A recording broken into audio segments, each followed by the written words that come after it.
হারুন কি হয়েছে? তুই দিঘা তো কি হয়েছে নানা? তোরে ডাকছি এই কারণে আমার তো আমার একটু খিদা লাগছে।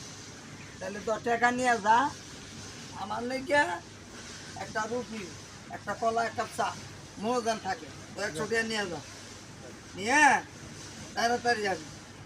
কাজ আছে তাড়াতাড়ি, আরো কাজ আছে। যা। আমি যাইতেছি।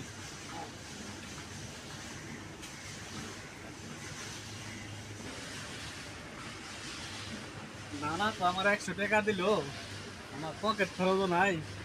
দেখি একটু বুইরা ফিরা বন্ধু বান্ধবের আড্ডা মাড্ডা দিয়ে আহি, পেরেছি খাইয়ে আহি। বাইরে যাইবি। শালা, নাতিদের ওদের টাকা দিলাম 100। আমার খিদের জ্বালায় বাঁচতাছি না, তো কোনো দিক তো দেখা যায় না। আল্লাহ, টাকাটা কি মাইরে দিল নাকি? খিদে বাঁচি না, আর 1 ঘন্টা হয় আমি 100 টাকা দিছি যে আমার রুটি কলা নিয়ে চা নিয়ে। আচ্ছা তুই না পাঠাই বলবি তাড়াতাড়ি, তুই কি করো যাই, তোর তো কোনো বিশ্বাস নাই রে।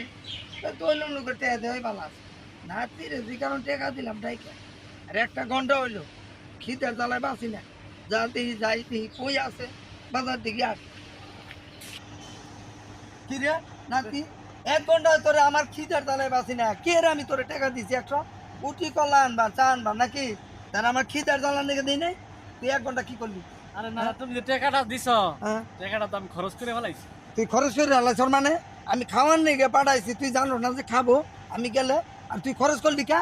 কারণ তোমার কাছে তো আমি টাকা কোনো সময় নিতে পারি না। আজ হঠাৎ করে পয়সা দিছ, আমি নিয়ে তো খরচ করে ফেলাইছি। হঠাৎ করে যে টাকাটা নিলি পাইছর, খরচ করে আলাইছর, আর জীবনে কি তোর কাছে টাকা দিমু? হ্যাঁ, কোনোদিন তো টাকা পাবি না। যা করে মাইরে না, যা, পারলি যা।